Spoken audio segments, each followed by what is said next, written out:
Well अगर आप मुझसे पूछे ऑन अ पर्सनल नोट तो मैंने उसमें एक विनर और लीडर का पोटेंशियल या फिर वो पर्सनालिटी नहीं देखी थी।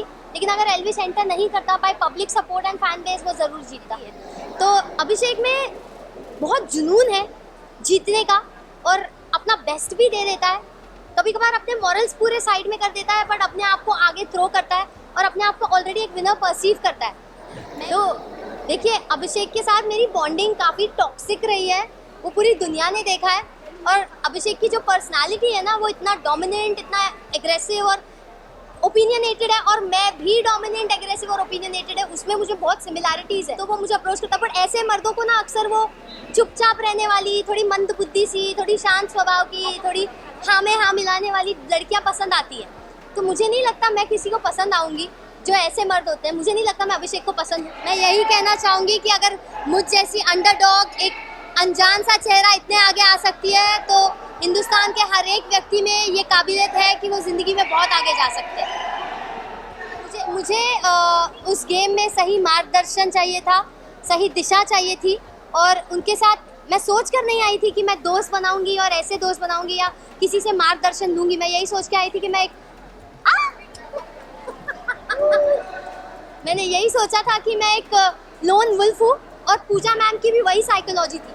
तो हम काफ़ी इजीली कनेक्ट कर पाए और धीरे धीरे मैंने रियलाइज़ किया कि अगर मैं उनके फुटस्टेप्स पर चलूँगी तो मेरे लिए बेहतर होगा, ना ही गेम में बल्कि पूरी ज़िंदगी में। जी नहीं, मैंने ऐसा कोई स्टेटमेंट नहीं दिया था, बल्कि दूसरे कंटेस्टेंट्स ने मुझे शेम करने के लिए, मुझे इंसल्ट करने के लिए स्टेटमेंट्स दिए थे। तो डॉली बिंद्रा ऑफ कोर्स बहुत ही आउटस्टैंडिंग पर्सनालिटी रही है बिग बॉस की हिस्ट्री में। उनके सीजन का विनर कौन था शायद मुझे याद नहीं, बट डॉली बिंद्रा ज़रूर याद है। तो मैं ये नहीं कहूँगी कि मैंने ऐसी कोई स्टेटमेंट पास की थी या मेरे माइंड में था, बट हाँ दूसरे कंटेस्टेंट्स ने मुझे शेम करने के इंटेंशन से छेड़ना शुरू कर दिया था और नाम लेना शुरू कर दिया था। But I have immense respect for the seniors of the show और जो भी एक्स कंटेस्टेंट्स रहे, तो मैंने ऐसी कोई स्टेटमेंट पास नहीं की। वेल अगर आप मुझसे पूछे ऑन अ पर्सनल नोट तो मैंने उसमें एक विनर और लीडर का पोटेंशियल या फिर वो पर्सनालिटी नहीं देखी थी। लेकिन अगर एल्विश एंटर नहीं करता by public support and fan base वो ज़रूर जीतता। मैं और पूजा मैम ये बात कर रहे थे and I be very honest कि वो काफ़ी एक्साइटमेंट जता रही थी, शो ऑफ कर रही थी कि फिल्मों में ऑलरेडी उसके पास इतना काम है ये वो। बट पूजा मैम ने कहा कि she is not a heroine material and I totally agree with that, because जो ह्यूमिलिटी और डाउन टू अर्थ नेचर और प्रोफेशनलिज्म इंसान में होना चाहिए वो हमें उसमें नहीं दिखा। तो मुझे भी पर्सनली नहीं लगा। लेकिन आपने मैं यही कहना चाहूँगी कि शो की शुरुआत से अभी देखिए मैं फेस रीडर हूँ, इंसान का चेहरा देखती हूँ और समझ जाती हूँ उसके मन में क्या चल रहा है या वो कैसी पर्सनालिटी है। तो अभिषेक में बहुत जुनून है जीतने का और अपना बेस्ट भी दे देता है। कभी कभार अपने मॉरल्स पूरे साइड में कर देता है बट अपने आप को आगे थ्रो करता है और अपने आप को ऑलरेडी एक विनर परसीव करता है। मैं भी अपने आप को ऑलरेडी एक विनर परसीव करके उस घर में गई थी, तो वहाँ मैं उससे बहुत कनेक्ट करती हूँ और उसकी बहुत रिस्पेक्ट करती हूँ। बट जी हाँ, पूजा मैम और मुझमें एक इंट्यूजन है, हम सेंस कर लेते हैं, हम इंसान को जल्दी परख लेते हैं बड़ी आसानी से। और एल्विश को बस मैंने स्क्रीन पे एक टास्क में देखा था, वो घर में आया नहीं था और मैंने कहा था ये इंसान मुझे घर में चाहिए। तो मैंने, आपको क्या लगता है? देखिए अभी फेस रीडिंग का एक रूल होता है कि आपको सच बोलना है। अब वो सच कड़वा भी होता है और कभी मीठा भी होता है। तो जिसको अपने बारे में बोली गई चीज़ या बात पसंद नहीं आती वो उसे अक्सर गलत समझते हैं और ईगो में आके और अपनी सेल्फ रिस्पेक्ट पे आ जाती है तो हाइपर हो जाते हैं। और अभिषेक का उसमें रिएक्शन सबसे ज़्यादा दिखा है। तो मुझे नहीं लगता है कि मैं गलत फेस रीडिंग करती हूँ। हाँ, एस्टिमेशन मेरे थोड़े इधर उधर हो सकते हैं, वो भी बहुत छोटे मात्रा में, बट गलत तो नहीं कह सकती क्योंकि इवेंचुअली वक्त के साथ ही आपको पता चलेगा। एल्विश में मैंने हमेशा पोटेंशियल देखा था और मैं हमेशा सोचती थी एल्विश जीतेगा कंपेयर टू अभिषेक, तो वो हुआ है। देखिए वो पर्सनली अगर लड़कों के साथ ज़्यादा सपोर्टिवली घुलती मिलती है तो इनिशियल डेज में मेरा राइट नहीं होता है कि मैं उसे जज करूँ या उस पर क्वेश्चन करूँ। मैं एक कंप्लीट स्ट्रेंजर थी, वो एक कंप्लीट स्ट्रेंजर थी और वो उसका यूएसपी है, उससे उसने अपना पूरा करियर बनाया है। जहाँ पे मैंने ये नहीं कहा तेरा कैरेक्टर गंदा है, मैंने ये कहा कि तू लड़कों के साथ मेल फ्रेंडशिप को ज़्यादा वैल्यू देती है और फीमेल फ्रेंडशिप्स की तेरी नज़रों में कोई कदर नहीं, और तू हमेशा लड़के लड़के करती रहेगी तो जो फीमेल फ्रेंडशिप में जो पावर और जो एसेंस होता है ना वो तू गवा देगी। तो उसने अपने कैरेक्टर पे ले लिया, तू लड़का लड़का कैसे बोल रही है।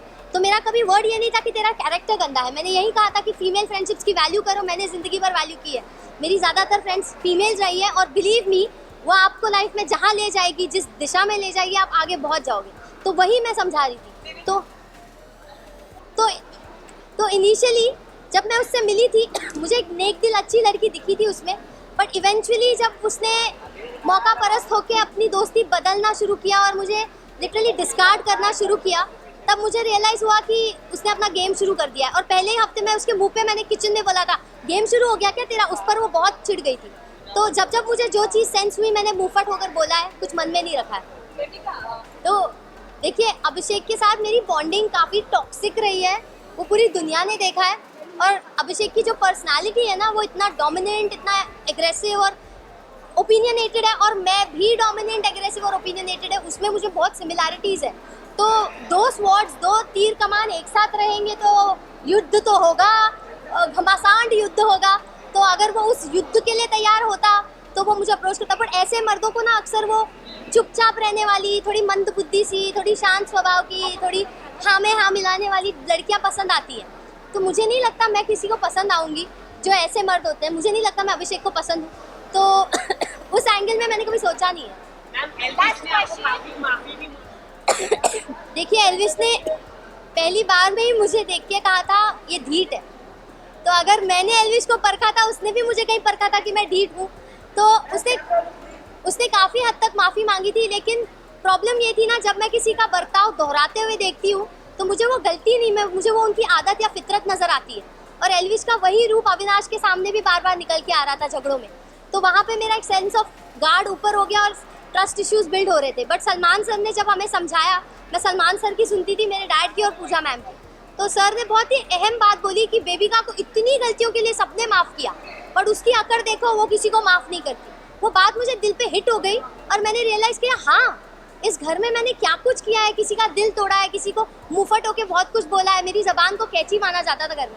तो सच में लोगों ने मुझे माफ़ किया, बट मैं जब किसी को माफ़ करने पे उतर रही हूँ तो मुझ में क्यों इतना ढीठपन आ रहा है? तो सर ने बहुत ऑन पॉइंट बात बोली और वो सीधा मुझे दिल पर रियलाइज़ हुई।